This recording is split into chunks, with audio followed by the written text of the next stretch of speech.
સુરેન્દ્રનગર સાણંદના ઉદ્યોગપતિને તાંત્રિક વિધિના નામે મોતને ઘાટ ઉતારી લૂંટ કરવાનો પ્લાન બનાવનાર તાંત્રિકને પોલીસે ઝડપી લીધો છે।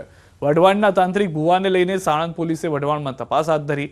1ના 4 ગણા કરવાની લાલચ આપી તાંત્રિક ભુવા નવલસિંહ ચાવડાએ કારસો રચ્યો હતો। સાણંદ પોલીસે તાંત્રિક ભુવા નવલસિંહને સાથે રાખી વઢવાણ ખાતે આવેલા તેના ઘર અને માતાજીના મઢમાં ઝીણવટભરી તપાસ હાથ ધરી હતી।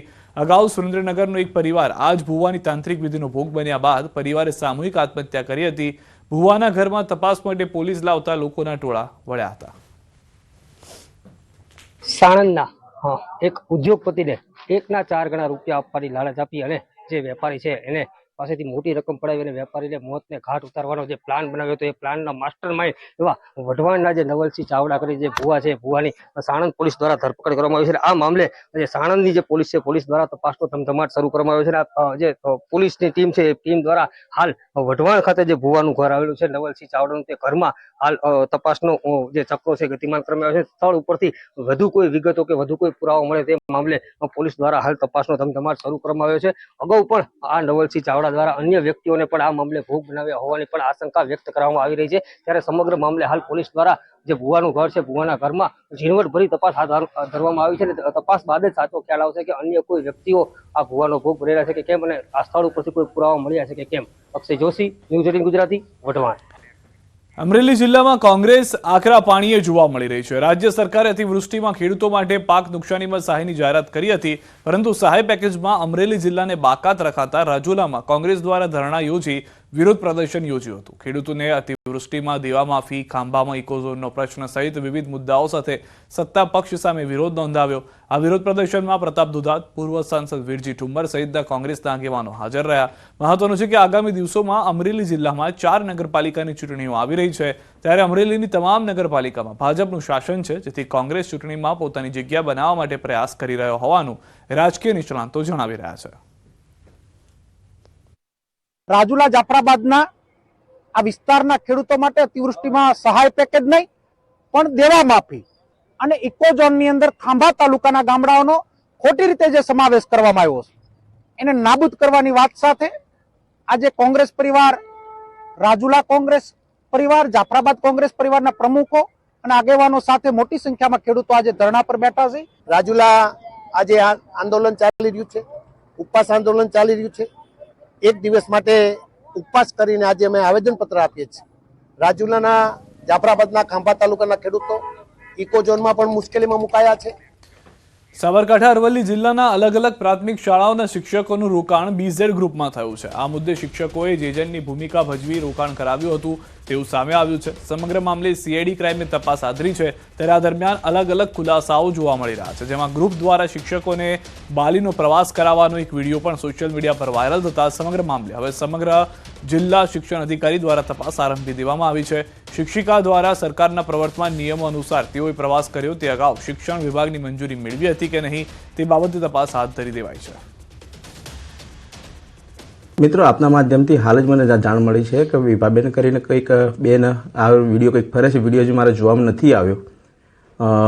એ સરકારશ્રીની એટલે કે અહીં જિલ્લા શિક્ષણ સમિતિની પરમિશન લઈને ગયા હતા કે નહીં એ બાબતે યોગ્ય તપાસ કરાવીશું। છોટાઉદેપુરની મોન્ટેસરી શાળાના શિક્ષક કથિત રીતે લાપતા બનતા ગ્રામજનોમાં રોષ ફાટી નીકળ્યો છે। બપોરે 1 વાગ્યા સુધી શિક્ષક શાળાએ ન પહોંચતા વાલીઓએ વિદ્યાર્થીઓ સાથે શાળાનો વિડીયો વાયરલ કર્યો। મહત્વનું છે કે અવારનવાર મોન્ટેસરી શાળાના શિક્ષક અને ફરિયાદો થવા છતાં જિલ્લા તાલુકા શિક્ષણ તંત્ર માત્ર નોટિસ આપીને સંતોષ માને છે। શિક્ષકો ગેરહાજર રહેતા આદિવાસી સમાજના બાળકોના શિક્ષણ પર અસર થવાની વિડીયોમાં વાત કરાઈ છે।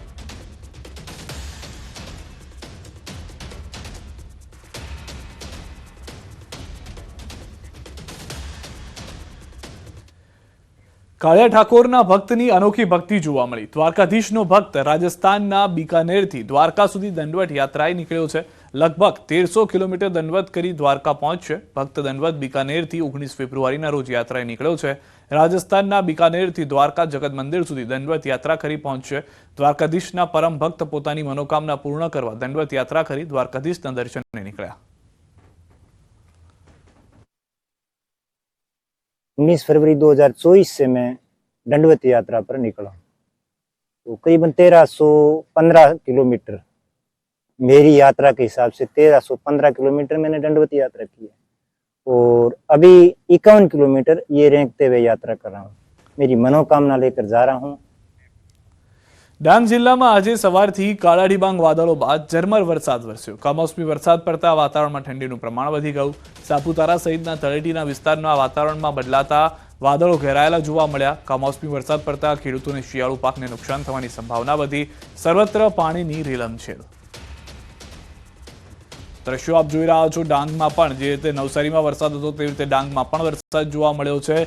હાલમાં આગાહી હતી તે પ્રમાણે રાજ્યના દક્ષિણ ભાગના અનેક વિસ્તારોમાં વરસાદ થઈ શકે છે. કેટલાક મધ્ય ગુજરાત સુધીના વિસ્તારોમાં પણ ઝાપટા થઈ શકે તેવી આગાહી કરવામાં આવી હતી. તો સવારથી કાળા ડિબાંગ વાદળો ઘેરાયેલા હતા અને ત્યારબાદ સાપુતારા અને તળેટી વિસ્તારમાં વરસાદ વરસ્યો હોવાની જાણકારી મળી રહી છે.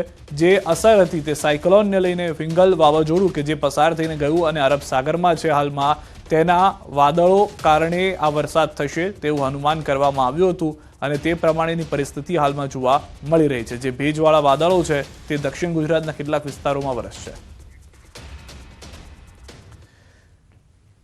જામનગર જિલ્લાના હડિયાણા ગામે જાહેરમાં બાયોમેડિકલ વેસ્ટને ફેંકવામાં આવતા હોય તેવા દ્રશ્યો જોવા મળ્યા. ગામની કેનાલમાં બાયોમેડિકલ વેસ્ટનો મોટા પ્રમાણમાં જથ્થો પાણીમાં તરતો જોવા મળ્યો. જે ગામની કેનાલમાં આમ ખુલ્લેઆમ જથ્થો ફેંકાઈ રહ્યો છે તે ગામની વસ્તી લગભગ 4000 લોકોની છે.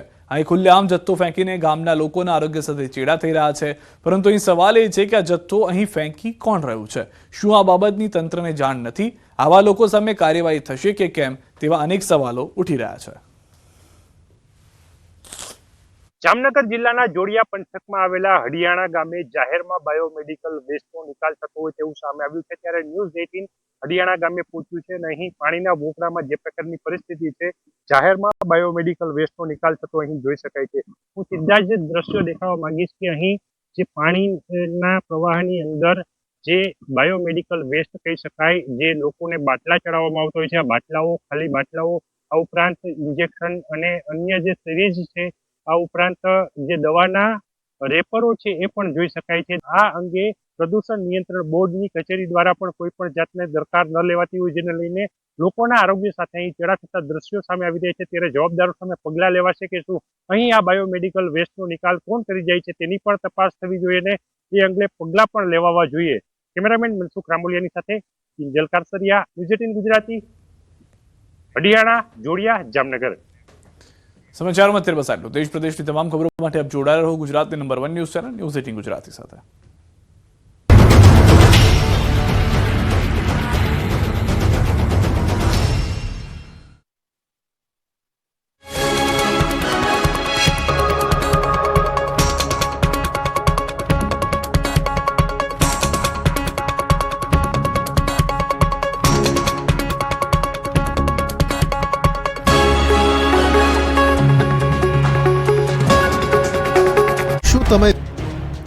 એશિયા ખંડની સૌથી મોટી એવી ઊંઝા એપીએમસીની 16મી ડિસેમ્બરે ચૂંટણી છે.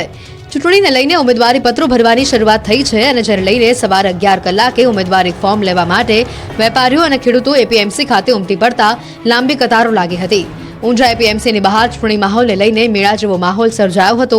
ઊંઝા એપીએમસીના પૂર્વ ચેરમેન દિનેશ પટેલે ફોર્મ ભર્યું. ખરીદ વેચાણ વિભાગમાં દિનેશ પટેલે મોટી સંખ્યામાં સમર્થકો સાથે ફોર્મ ભર્યું. ઊંઝાના ધારાસભ્ય કિરીટ પટેલ અને એપીએમસીના પૂર્વ વાઇસ ચેરમેન અરવિંદ પટેલે ખેડૂત વિભાગમાંથી ફોર્મ ભર્યું. તો નારાયણ કાકાના પુત્ર ગૌરાંગ પટેલ અને સુપ્રીત ફોર્મ લઈ ગયા. સાથે જ પૂર્વ સેક્રેટરી વિષ્ણુ પટેલ પણ ઉમેદવારી ફોર્મ ભર્યું છે. ઊંઝા એપીએમસીની ચૂંટણીને લઈને ખેડૂત વિભાગની 10 અને વેપારી વિભાગની 4 અને ખરીદ વેચાણ